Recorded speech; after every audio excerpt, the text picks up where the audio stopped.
안녕하십니까. 인사드리겠습니다. 한국통신소비자보호센터의 조수형 대표입니다. 여러분들에게 저희가 준비하고 있는 보이스피싱과 혹은 통신범죄와 관련된 내용을 설명드리기에 앞서 간단하게 저희 단체에 대한 소개를 드리고 시작하도록 하겠습니다. 저희는요, 통신소비자들의 권리를 지키고요, 진정한 공익을 실천하기 위해 준비된, 그렇게 마련된 비영리 단체입니다. 주로 다루고 있는 것들이 통신 소비자와 그리고 보이스피싱 혹은 통신 범죄 그리고 개인정보 관련된 이슈들 그리고 순수한 목적의 우리들의 권리, 이런 것들로 우리가 생각을 해볼 수가 있는데요. 바라기는 참 많은 분들이 많은 범죄와 위협 속에 노출되어 있는 사실 속에서 부디 예방법을 바로 알고 대처법을 명확하게 인지해서 같은 피해가 반복되지 않기를 바라는 마음을 갖고 있습니다. 실제 여러분들 보면요, 국가나 지자체 그리고 각 기관들에서 경찰청에서도 마찬가지고요, 여러분들의 피해를 줄이기 위해서 정말 많은 노력을 하고 있습니다. 하지만 분명하게 존재하고 있는 것은 사각지대가 있다는 사실이고요. 저희처럼 여러분들의 공익, 여러분들의 피해를 줄이기 위한 목적, 예방과 순수한 권리 보호를 목적으로는 민간 단체들이 이렇게 존재하지 않고 있다라는 것이 저희들의 판단입니다. 그래서 저희들이 구성이 됐고요. 2025년 7월부터 여러분들을 위해서 이렇게 활동을 하고 있습니다. 보통은 오프라인 강의를 저희가 제공을 해드리고 있고요. 뭐 가족센터나 아니면 청년센터 등을 통해서 인사를 드리고 있었습니다. 그렇게 저희가 강의를 진행하다 보니까 알게 된 사실이 있는데요. 여러분들 참 많은 경우에 있어서 여러분들이 보이스피싱에 대한 예방법과 그리고 대처법을 명확하게 인지하지 못한 상태로 계신다라는 것입니다. 청년센터에서 저희가 강의를 했었는데 그때 경험을 다시 한번 생각을 해보면 정말 청년들이에요. 청년인 여러분들입니다.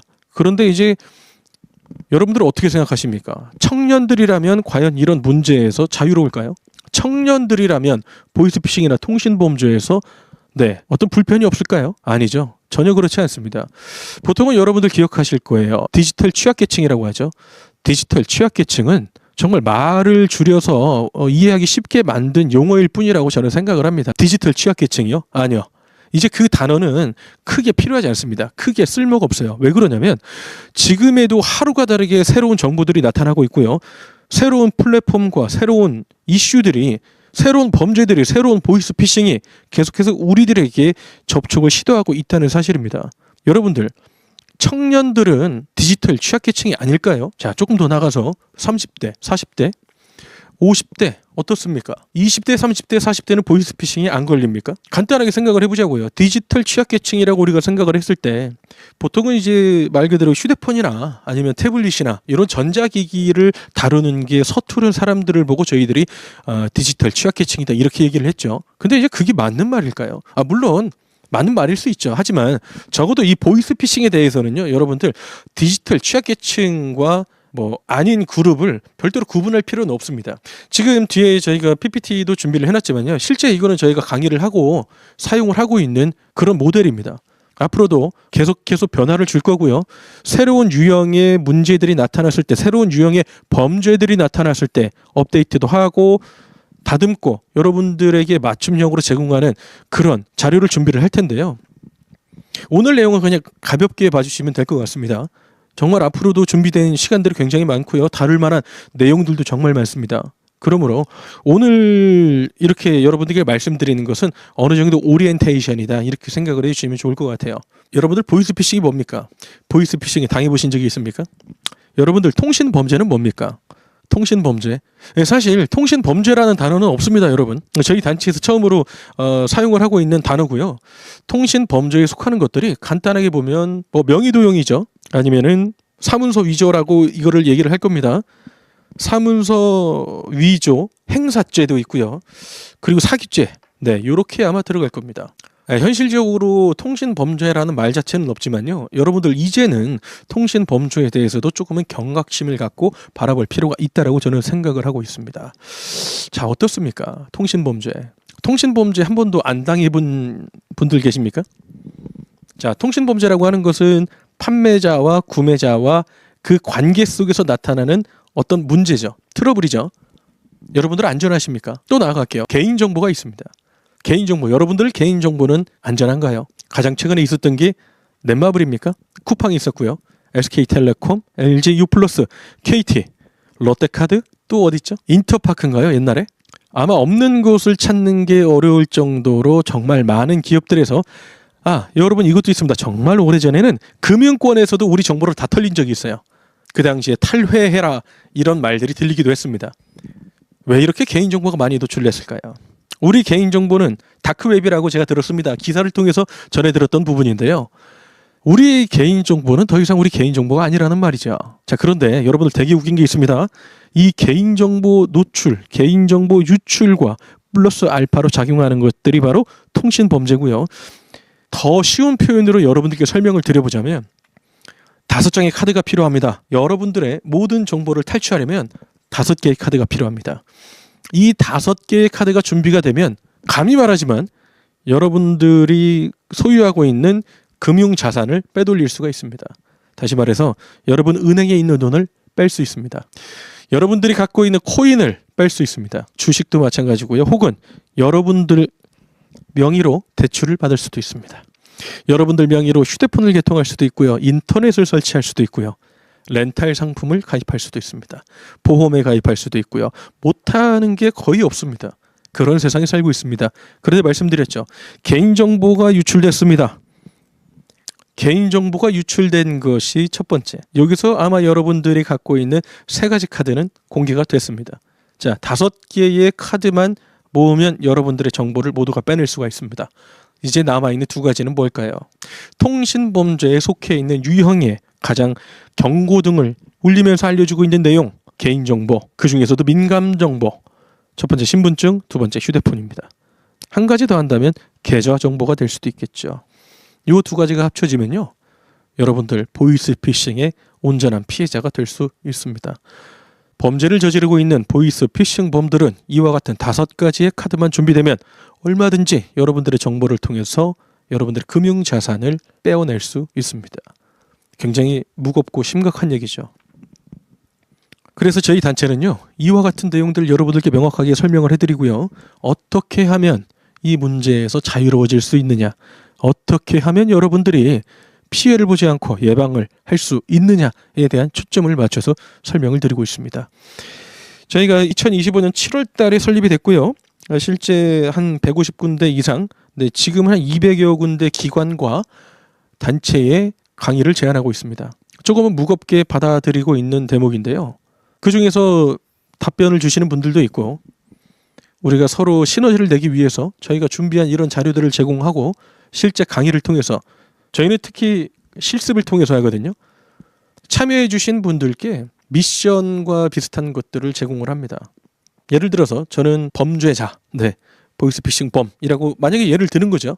그리고 이제 우리 소비자분들, 교육을 받으러 오신 분들은 실제 소비자라고 생각을 하고 우리가 같이 연습을 하고 있습니다. 그런데 정말 웃긴 거는요, 제가 정말 보이스피싱과 관련된 내용을 크게 공부하지 않아도 나타나 있는 예방자료와 대처법을 기반으로 해서, 그리고 공개된 자료들, 그리고 통계, 그런 자료를 바탕으로 준비해서 여러분들과 대화를 하지 않습니까? 여러분들 10분 중에 한 3분은 넘어와요, 저한테. 이 부분에 대해서 정말 경각심을 느껴야 한다는 것이, 보이스피싱과 관련된 사람들은요, 정말 많은 준비를 하고 있습니다. 여러분들의 금융 정보를 탈취하기 위해서, 다시 말해서 범죄를 저지르기 위해서 정말 많은 공부를 하고 있다는 말이에요. 반면에 여러분들은 그만큼의 공부를 하고 있습니까? 아니죠. 그래서 여러분들 조금은 경각심을 가질 필요가 있다고 저는 생각을 하는 겁니다. 오늘 이 시간에 이거를 다 하진 않을 거예요. 오리엔테이션 이후에 관련된 내용들 저희가 다 다루지는 않을 겁니다. 한 편 한 편에 앞으로의 주어진 시간도 많이 있고요. 피해 사례, 그리고 실제 저희들에게 인입되고 있는 상담 사례를 기반으로 해서 여러분들께 이 방송을 진행을 할 계획입니다. 그래서 여러분들 보시면요, 아는 만큼 안전합니다 라고 되어 있죠. 실제 그렇습니다. 보이스피싱은요, 그리고 통신범죄는요, 여러분들 아는 만큼 안전합니다. 모르면, 간단해요. 모르면 안전하지가 않아요. 여러분들은 늘 위험에 노출되어 있습니다. 그래서 여러분들 중요한 거예요. 아셔야 됩니다. 여러분들 보이스피싱에 대해서 얼마나 알고 계십니까? 통신 범죄에 대해서 얼마나 알고 계십니까? 개인정보 관리요? 얼마나 알고 계십니까? 몰라요. 정말 모릅니다. 제가 현장에 나가서 만나보지 않습니까? 아시는 분들 많이 없습니다. 그냥 거의 없다라고 봐요, 저는. 그런데 여러분들 중요한 게요. 저희들이 보통은 전화를 합니다. 물론 기관에 찾아가기도 하고요. 전화를 통해서 이렇게 상담을 진행을 하다 보면 저희가 보통은 제안을 하죠. 저희가 이런 사업을 하고 있고요. 물론 비영리니까 돈이 들어가는 부분은 없겠죠. 이런 내용의 강의를 여러분들께 진행을 드리고 있습니다. 라고 말씀을 드리면 여러분 정말 많은 분들이 뭐라고 대답하는 줄 아십니까? 괜찮아요. 필요 없어요. 네, 필요 없다라는 게 일반적인 대답입니다. 물론 소비자 여러분들이 그러는 건 아니고요. 담당자분들이 이런 말씀을 주로 하시죠. 그래서 한 번은 이렇게 물어봤습니다. 물론 예의에 어긋나는 그런 말은 하진 않아요. 네, 우리가 흔하게 할 수 있는 말들로 한 번은 이렇게 물어봤습니다. 저 선생님, 우리 선생님 핸드폰이요. 만약에 보이스피싱에 스미싱에 노출이 돼서 개인정보가 다 털렸어요. 여러분들 휴대폰에 악성 앱이 깔려 있어요. 어떻게 해야 되는지 아십니까? 보이스피싱에 당했어요. 바로 어떻게 해야 되는지 아십니까? 통신범죄를 당했어요. 갑자기 우리 선생님 명의의 휴대폰이 개통됐다라는 연락이 많이 와요. 어떻게 해야 되는지 아십니까? 안타깝지만 모르죠. 모르지만 필요는 없습니다. 그래서 여러분들 보면요. 피싱 범죄는 늘 증가하고 있습니다. 피싱 범죄의 피해 규모도 계속해서 증가하고 있고요. 통신 범죄 역시 마찬가지입니다. 말씀드리기는 여러분들 이 모든 것들은 하나하나의 개별적인 독립적인 문제라고 저는 생각하지는 않습니다. 잘 아셔야 되는 거예요. 냉정하게 봤을 때 아까 전에 말씀드렸죠. 개인정보 유출로 3가지 카드가 이미 노출이 됐고요. 통신 범죄를 통해서 이제 2가지 카드가 노출이 되면요. 보이스피싱으로 이어지는 것은 시간 문제입니다. 보이스피싱으로 실제 이어졌을 때 여러분들 통계적으로 보면요. 보이스피싱이라고 하는 것을 여러분들이 인지를 하는데 보통은 1시간 이내에 인지하는 게 30% 정도, 24시간이 지나도 인지를 못하는 분들이 20% 정도가 있습니다. 그런데 여러분들이요. 여러분들 정보가 모두가 유출이 됐고 보이스피싱범에게 모든 정보가 넘어갔을 때 24시간이면 무슨 일이 벌어질까요? 여러분들이 갖고 있는 금융자산이 모두 다 사라지게 됩니다. 냉정하게 말해서요. 만약에 여러분들이 금융자산이 없다라고 해도요. 얼마든지 여러분들의 명의로 대출을 받을 수도 있고요. 아까 전에 말씀드렸던 통신 상품 가입할 수도 있고 렌탈 상품이며 보험이며 모든 것들을 다 할 수 있습니다. 어림잡아도 어떤 금융자산이 없다라고 해도요. 약 한 3천만 원 정도의 피해는 나타날 수 있습니다. 정말 여러분들 조금은 가볍게 나가서 생각을 해본다면 여러분들 명의로 휴대폰을 누군가가 개통을 하잖아요. 소액 결제만 해도 200만 원입니다. 그러면 여러분들 휴대폰 개통하는 게 어려울까요? 쉬울까요? 굉장히 쉽습니다. 제가 그 유심과 관련된 내용에 대해서도 굉장히 중요하게 생각을 하고 여러분들께 설명을 드리고 있는데요. 뒤에 PPT 나와 있는 것처럼 아는 만큼 안전하다라고 제가 말씀을 드렸죠. 여러분들 모르니까 이런 부분에 대해서 내 정보가 유출이 되고 실제 누군가가 내 명의로 휴대폰을 개통하고 실제 누군가가 나에게 보이스피싱 연락을 하고 피싱 앱을 내 휴대폰에 설치를 해도 여러분들은 어떻게 해결을 해야 될지를 모른다는 거죠. 그런데 그렇게 넘어가다 보면요. 정말 수억 원에 이르는 피해가 여러분들 나타날 수밖에 없습니다. 누군가는 그러죠. 정말 아까 전에 말씀드렸던 내용 그대로입니다. 내가 갖고 있는 게 없어. 나 안전할 거야. 안전하지 않습니다, 여러분들.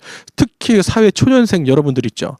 사회에 나옴과 동시에 여러분의 직장을 가짐과 동시에 갑자기 여러분들에게 마이너스 3천만 원이라는 현실이 마주하게 됩니다. 어떻게 대처를 하시겠습니까? 여러분들 감당할 수 있겠습니까? 저희가 여러분들께 이렇게 말씀을 드리는 거는요. 이거 실제 사례입니다. 뭐 제 주변에 있는 정확하게는 제 처제입니다. 처제. 무슨 일이 있었냐면요.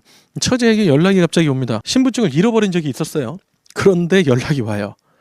최근 누구누구님 명의로 통장이 개설됐습니다. 그래서 연락을 드렸고 저희는 어디 단체입니다. 해당 내용에 대해서 저희들이 몇 가지 정보를 확인을 해야 되니까요. 휴대폰으로 저희가 문자를 보내드리겠습니다. 들어가서요. 개인정보 입력한 다음에 로그인 하십시오. 이렇게 얘기를 했습니다. 자, 여러분들 이렇게 로그인하면 어떻게 됩니까? 여러분들이 만약에 로그인을 했어요. 무슨 일이 벌어지죠? 네, 로그인을 할 때 입력했던 모든 정보는 그들에게 전송이 됩니다. 여러분들의 통장 비밀번호, 여러분들의 통장 계좌번호, 여러분들의 정말 6자리 비밀번호 모든 게 그들에게 넘어가죠. 자, 그래서 어떻게 했을까요? 당황한 마음을 감추지 않고 부지런히 뛰어갑니다. 어디로요? 경찰서로요. 그 다음엔 어떻게 됐을까요? 이거는 저희 뭐 그냥 현실을 얘기를 하는 겁니다. 경찰 여러분들께 뭐라고 하는 것도 아니고요. 경찰서 찾아갔어요. 뭐랍니까? 혹시 어떤 피해를 보셨어요? 어떻게 그 돈이 인출됐나요? 여러분들.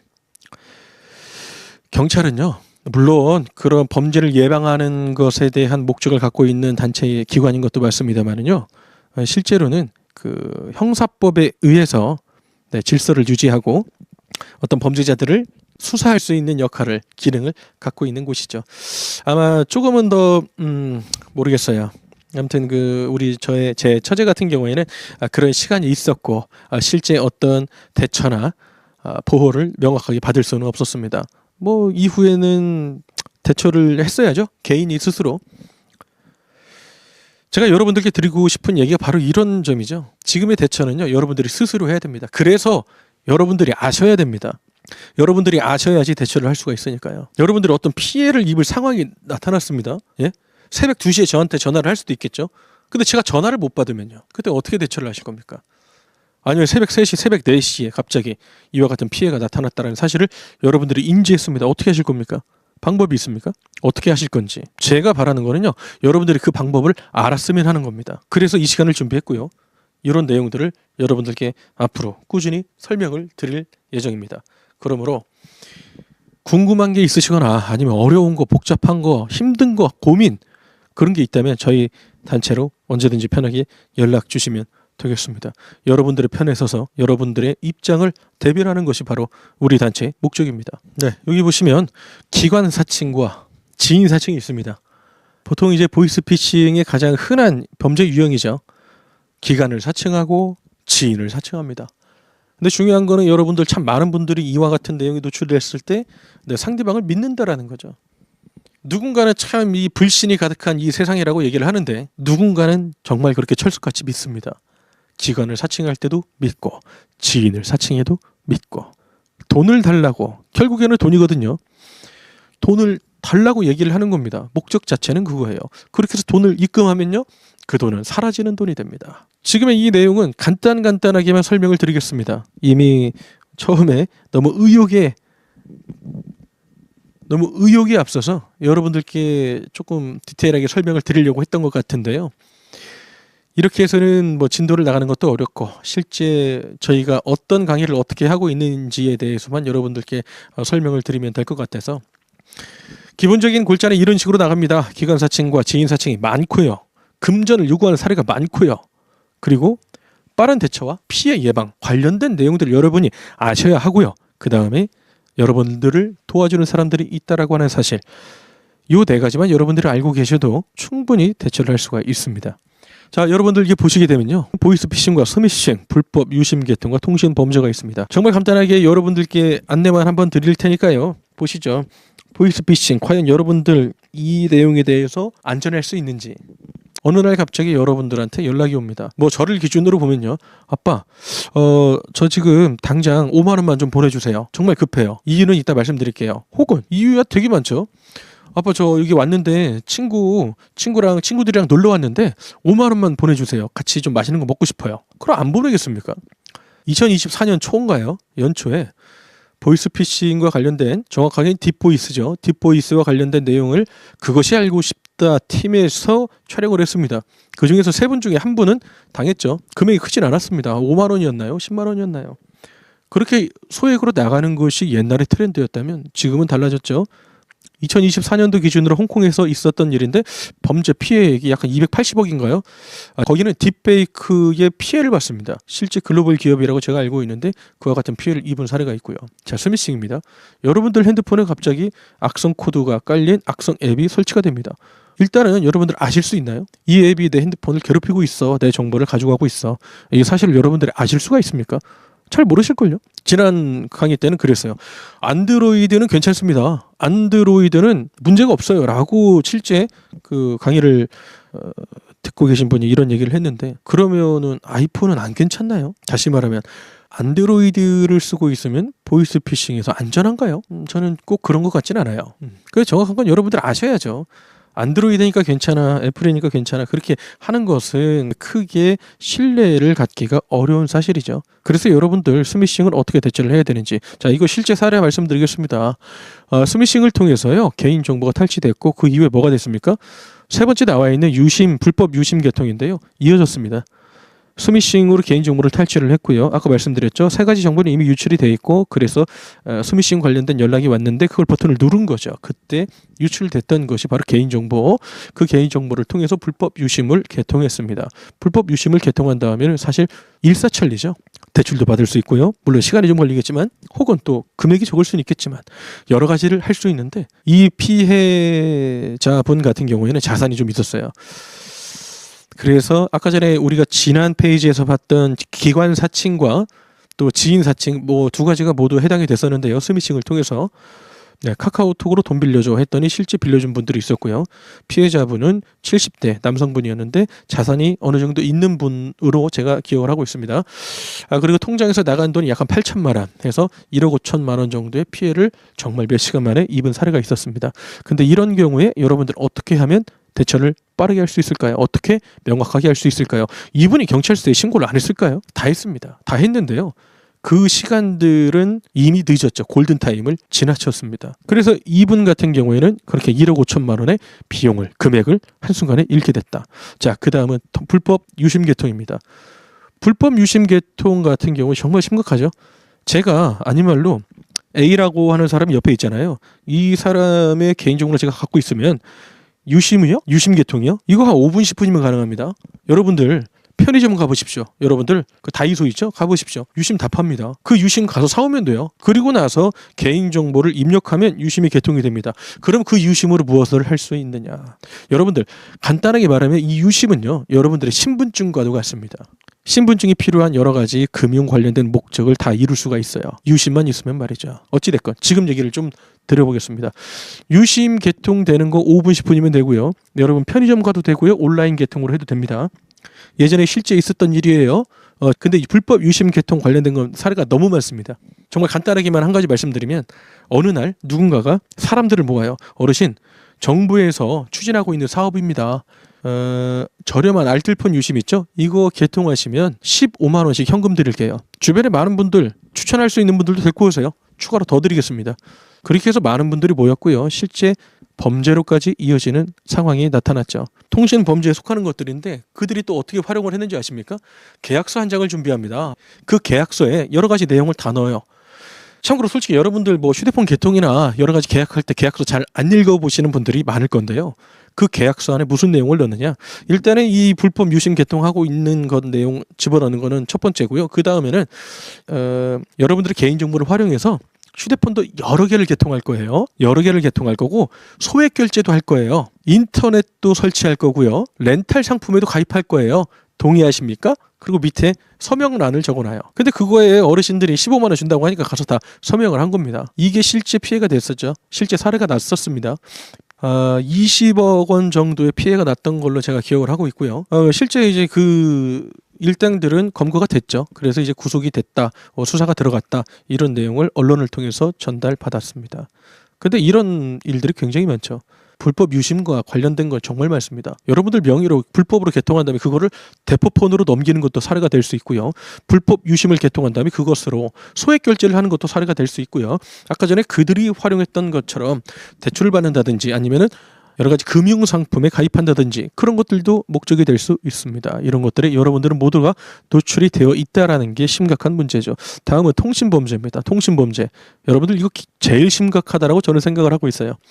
가장 많고 흔하고 문제가 확실합니다. 그럼에도 불구하고 물론 현장에서는 이것들을 개선하기 위해서 여러 가지 활동들이 나타나고 있는 것도 사실이죠. 판매자분들도요, 정말 경각심을 갖고 본인들의 어떤 직업적 윤리를 지키기 위해서 부단히도 노력을 하고 계신 분들도 상당히 많습니다만, 그렇지 않은 분들이 많죠. 정말 가볍게 얘기하면요, 휴대폰 업종, 모바일 업종, 통신 업종에 여러분들 종사를 하기 위해서는요, 직원으로 들어가려면 이력서 한 장이면 충분합니다. 여러분들 구인구직 사이트 한번 들어가 보셨습니까? 대리점에서, 본사에서, 판매점에서 뽑고 있는 직원들의 수가 어마어마합니다. 명확하게 하겠다라는 의지와 그리고 이력서 한 장이면 얼마든지 취업을 할 수가 있죠. 그런데 그런 그들에게 우리가 맡기는 것이 무엇입니까? 신분증이죠. 통장 계좌 알려주죠. 휴대폰 주죠. 아까 전에 말씀드렸습니다. 보이스피싱으로 이어지기까지 나타날 수 있는 5가지 카드 중에서 3장은 이미 유출이 됐고요. 나머지 2장 휴대폰을 개통할 때 앞에 있는 사람에게 건네주게 됩니다. 그리고 어떻게 합니까? 예, 고객님 이거 하는데 시간이 좀 걸리니까요. 이따 오십시오. 한 2시간 있다 오세요. 그러면 어떻게 합니까? 네, 알겠습니다 하고 가시죠. 2시간 있다 옵니다. 만약에 그 앞에 있는 누군가가 좋지 않은 목적으로 여러분들의 개인정보를 활용한다면, 사용한다면 어떤 피해가 나타날까요? 휴대폰 매장도 비슷한 입장이죠. 이거는 뭐 실제 판매점을 운영하시는 분들이 조금은 거북하게 이해를 하실 수도 있겠지만 여러분들 휴대폰 매장 하나 200~300만 원이면 오픈할 수 있습니다. 그런데 제가 말하고 싶은 거는요. 이런 사실이 중요하다는 게 아니고 누군가는 범죄를 목적으로 이런 시스템을 이용할 거란 말이죠. 그런데 그런 그들에게 가서 여러분들이 개인정보를 다 준다는 거죠. 그리고 나서 어떻게 합니까? 2시간 있다 오세요. 식사하고 오세요. 그러면 그렇게 하죠. 그러면 그 사이에 남아있는 여러분들의 개인정보로 무슨 일이 어떻게 벌어질지 아냐는 말이에요. 보이스피싱과 통신범죄는 정말 많이 닮았습니다. 하지만 큰 차이가 나타나는 것도 있어요. 보이스피싱은요. 어떻게든 내가 노출되지 않으려고 노력합니다. 잡히지 않으려고 한다는 거죠. 반면에 통신범죄는요. 배째라예요. 배째라. 걸려도 되죠. 왜요? 안 걸릴 수가 없죠. 여러분들 그러지 않습니까? 만약에 손님이 100명이에요. 100명이 이 사람한테 휴대폰을 하고 개인정보를 다 줬어요. 근데 이 사람이 작정하고 이걸로 한 20억 정도를 불법적인 목적을 통해서 범죄를 통해서 20억을 그 사람이 편취를 했다 이 말입니다. 그럼 이 사람이 안 잡히겠습니까? 잡힙니다. 실제로 잡힌 사례들이 너무 많죠. 근데 이거는 뭐 민사소송으로 갈 내용도 아니고 그냥 형사 고발감이죠. 당연하게 잡힙니다. 그럼 이 사람 어떻게 합니까? 20억은 다 썼어요. 근데 배는 여기 있으니까 배는 째세요. 보통은 이렇게 나옵니다. 그럼 그 피해를 보신 여러분들의 그런 피해 금액은 어떻게 누가 책임집니까? 누가 책임을 져줍니까? 아니죠. 그래서 여러분들께 말씀드리는 거예요. 아는 만큼 안전하다. 저희가 그거를 알려드리고 있다는 얘기죠. 정말 여러분들 그래요. 주식을 했다거나 코인을 했다거나 그래서 정말 여러분들 돈을 잃었다라고 하면 그것도 억울하죠. 근데 이걸 어떻게 합니까? 방법이 없죠. 냉정한 현실입니다. 여러분들이 스스로를 지켜야 한다는 그런 상황이라는 것을 말씀드리는 겁니다. 저희는 예방법과 대처법, 신고 방법에 대해서도 설명을 드리고 있습니다. 간단하게 봐주셔도 되고요. 이렇게 3가지 단계로 설명을 드리고 있습니다. 예방법과 대처법, 신고 및 상담. 이 과정만 여러분들이 명확하게 알고 계셔도요. 보이스피싱이나 통신범죄에서 어느 정도는 안전합니다. 아까 전에 말씀드렸던 1억 5천만 원의 피해를 입었던 70대 남성분의 경우가 그렇습니다. 이 방법을 알고 있었다면 그 금액을 피해보진 않았을 거예요. 그것이 알고 싶다 팀에서도 나와가지고 촬영을 하고 나서 피해 나갈 수 있는 방법에 대해서도 얘기를 했지만요. 저희도 마찬가지 그 내용에 대해서도 여러분들께 설명을 드리고 있습니다. 명확하게 알고 계셔야 됩니다. 예방법이요? 많습니다. 정말 많아요. 대처법도 많습니다. 근데 이 중에서 몇 가지만 알고 계셔도 안전해요. 신고 경찰서에 하셔도 되고요. 금융감독원에 신고하셔도 됩니다. 저희 센터로 신고를 하신다면 저희가 할 일은 보통은 그거죠. 실제 여러분들의 옆에서 붙어서 어떻게 대처를 해야 된다라고 상담을 드리고 있다라는 거죠. 필요한 건 뭡니까? 보이스피싱을 당했어요. 그러면 뭐가 문제입니까? 내 돈이 나간다. 내 돈이 누군가에게 흘러간다. 그럼 어떻게 해야 됩니까? 출금 정지 신청하면 되죠. 내 계좌를 우선은 정지를 시켜놔야죠. 혹시라도 여러분들이 입금을 했다. 그럼 어떻게 합니까? 입금한 그 계좌도 정지. 내 돈을 지키라는 얘기죠. 여러분들 이거는 24시간 언제든지 괜찮습니다.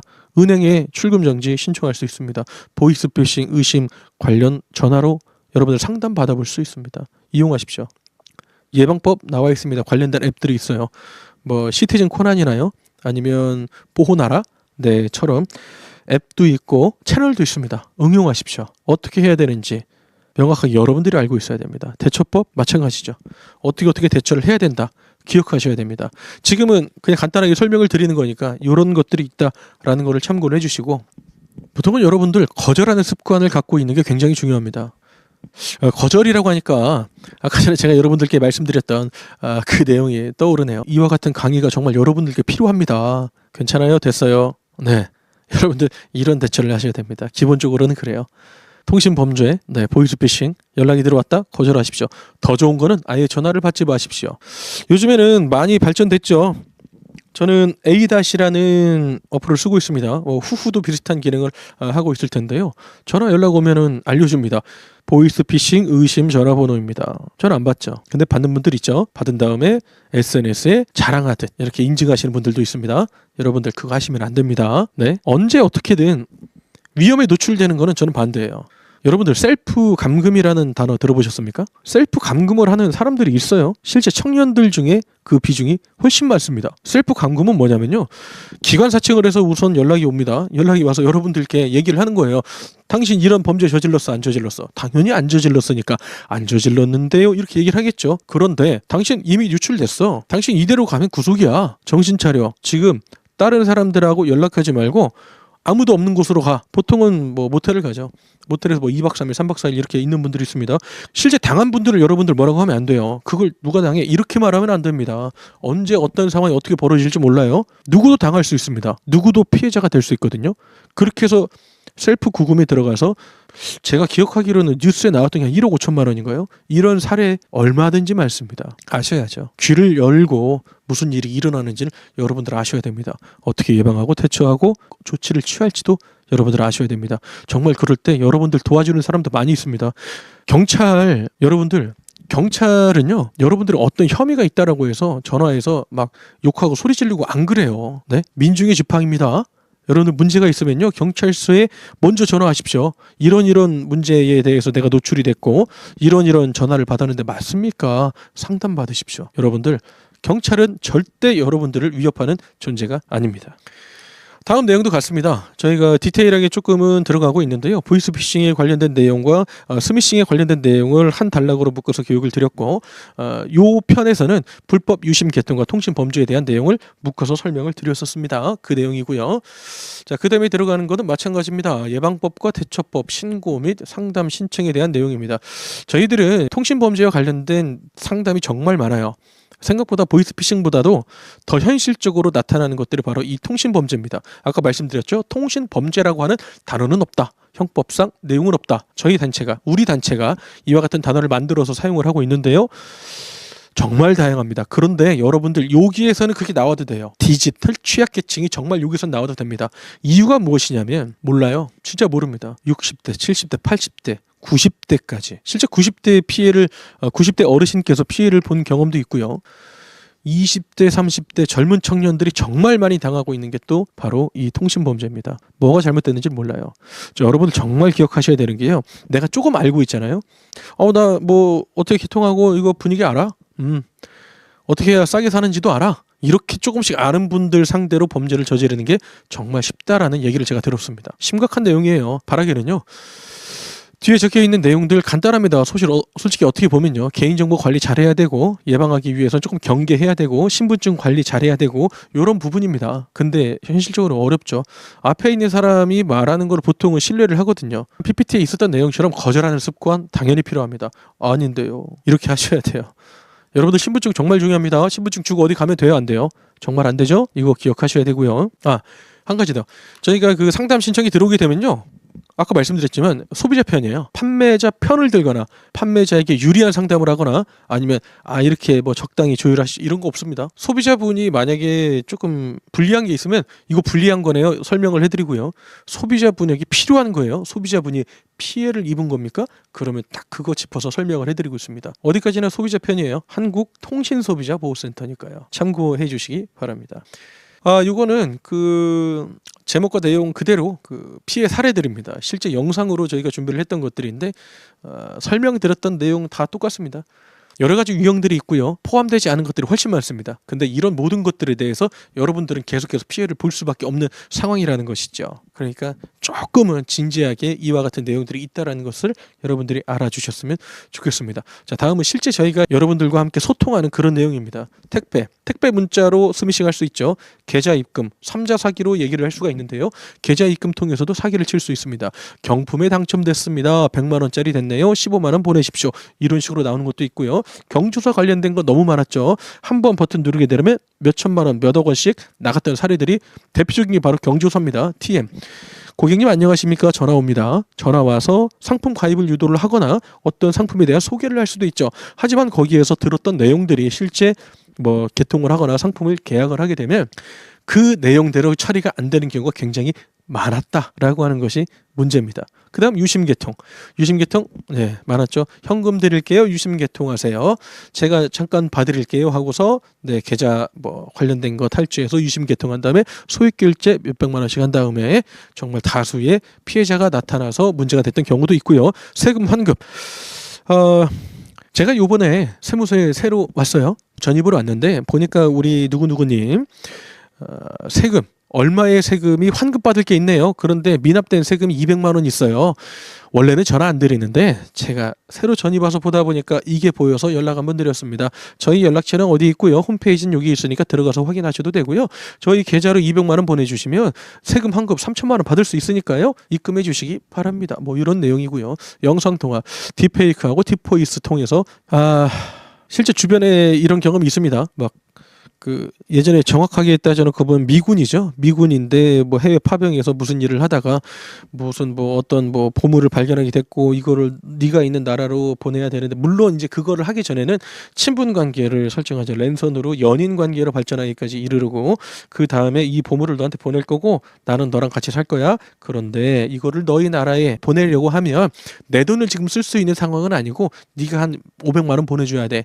500만 원 보내주면 어떡합니까? 야 막혔어. 1,000만 원 보내야 돼. 보내면 또 어떡합니까? 야 이번 3,000만 원 필요해. 거기 계속 보내면 못 받아요. 네, 그렇게 나타나는 영상통화 관련된 사기들. 신분증 굉장히 중요한데 맡기면 끝나죠. 검찰청은 기관 사기, 기관 사칭 뭐 이런 것들 굉장히 다양합니다. 다양한데 이것 말고도 정말 많은 것들이 실제 여러분들 문제가 되고 있죠. 그래서 여러분들이 아셔야 됩니다. 모르면 당할 수밖에 없어요. 현재 우리 단체가 많은 시간 노력을 하고요. 관련된 것들도 준비를 해서 현장에 나가서 강의를 드리고 있습니다. 온라인을 통해서도 계속해서 영상을 제작을 할 예정이에요. 이런 것들로 부디 바라기는 피해자들이 더 이상 안 나오기를 바란 마음을 갖고 있습니다. 마지막 자료네요. 그래서 정말 간단하게만 여러분들께 설명을 드렸어요. 바라기는 정말 여러분들 시간이 그렇게 많이 들진 않거든요. 같이 소통을 하면 현장에서 주거니 받거니 얘기를 해보고 이런 유형이 있으면 이렇게 대처를 하면 됩니다라는 이런 유형의 문제가 나타났을 때 어떤 대처를 하면 됩니다. 이렇게 여러분들께 설명을 드리고 있는데 관련된 내용을 명확하게 인지하고 여러분들이 잘 헤쳐나갔으면 하는 바람입니다. 저희 단체에 언제든 좋습니다. 한국통신소비자보호센터라고 여러분들 말씀을 드렸죠. 연락 주시고 피해로부터 자유로운 여러분들이 됐으면 좋겠습니다. 예방하시고 대처하시고 건강한 이용을 하는 여러분들이 됐으면 좋겠습니다.